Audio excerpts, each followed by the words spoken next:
Today is about your awesomeness, though, and the awesomeness challenge.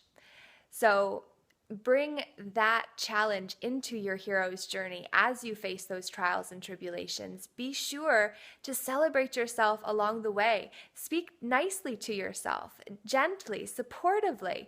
The world is mean enough on its own without you bringing that into your internal world. If you won't be your own cheerleader, who will be? No one. No one can inspire you. Inspiration comes from within you. Motivation can be transplanted for a few hours, maybe a couple days, but ultimately it fades away. Inspiration is in spirit. This is the expression of your divinity that is waiting to flow to and then through you, but you've got to ground it through the chakras. The crown chakra is your wisdom, and then it goes through and has to be filtered through. This is your inspired idea, comes through the crown chakra and then has to be translated or filtered through the third eye, which is your intuition, your inner teacher, that has to say, yeah, that is profound, and then filter it down into the throat, which is where you've got mercy and judgment, and those two forces then discern the information and how you express it, which then takes it down into the heart. Loving without attachment, giving without expectation of receiving. Once you then are able to filter it and cross the bridge from the thought into the action, and once you then move it through the heart, you can then bring it into your willpower, your solar plexus, your ability to not only have goals, but then take it down into the sacral chakra, which is your creative chakra, your creative center, which is sex and money. This is where you are able to then express and ground this divinely guided, inspired idea through the root chakra, taking action.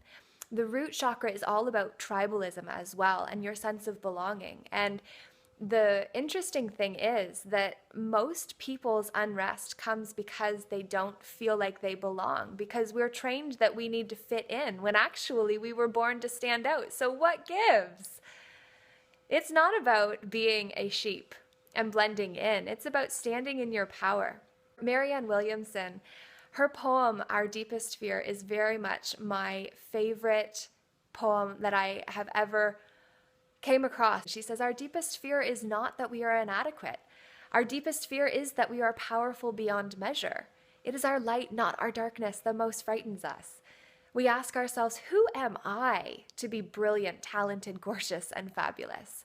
Actually, who are you not to be? Your playing small does not serve the world. There is nothing enlightened about shrinking so others won't feel insecure around you.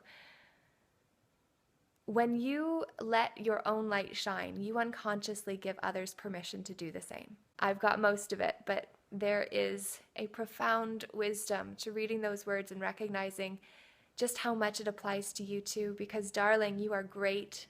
You are great beyond your wildest imagination. When we tell God our plan, He laughs. She laughs. Grand overall designer, if you prefer. However fits best for you, use that. I'm not attached. I just share it to serve you. And also say, all of these aspects go into that hero's journey of facing the trials and tribulations and then going through the dark night of the soul, feeling the depth of despair because everything that you knew is no longer, and yet everything that you're becoming is not yet here either.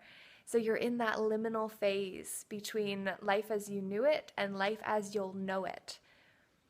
And it's terrifying. And our teenagers are going through that liminal process for years. And while they're hurting, they hurt others because hurting people hurt people.